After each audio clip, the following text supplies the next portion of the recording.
Guys দেখতে পাচ্ছ যে সেজে গুজে রেডি হয়ে গেছে। তো আজ দীপাবলির প্রথম দিন, তো আজ যাব ঠাকুর দেখতে রিওকে নিয়ে। তো চলো দেখতে থাকো।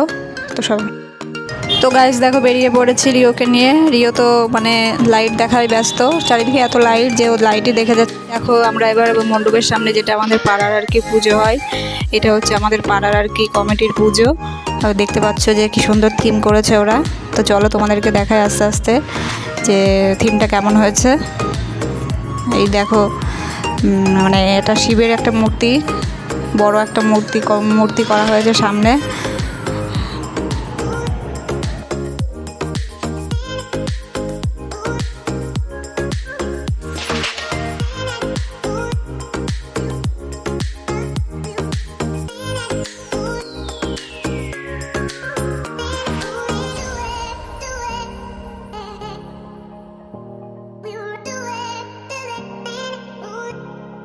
ভেতরে দেখো একটা মানে শিবলিঙ্গ থেকে জল পড়ছে, এটা ভেতরের মানে করা হয়েছে।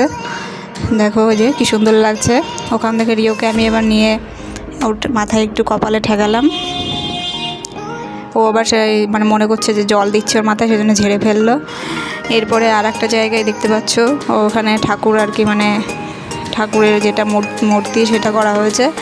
এটা কিন্তু মানে আসল ঠাকুর মানে যেটা পুজো করা হবে সেটা না, এটা আর কি থিমের যে ঠাকুরটা সেটা আর কি।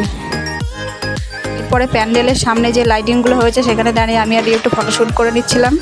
এই দেখো রিও মানে মণ্ডপের সামনে যে শিবলিঙ্গ আছে সেটার উপর উঠে বসে আছে। ও আর নামবে না বলছে, বায়না ধরেছে, বসেই আছে। সবাই দেখে হাসছে ওকে।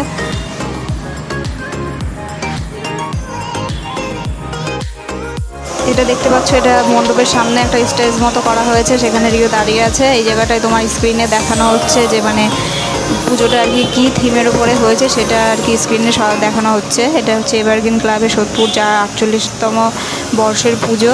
দেখতেই পাচ্ছ ওখানে পেছনে ব্যাকগ্রাউন্ডে লেখা আছে। এই দেখো মহাকাল যে মানে থিমটা করা হয়েছে কালী পুজোর, তো সেটাই দেখাচ্ছে।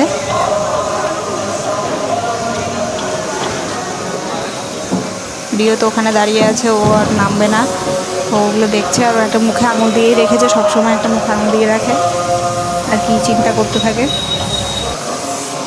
যাই হোক, এরপর ওকে বলে কয়ে কোনো রকমে স্টেজ থেকে নামিয়ে নিলাম।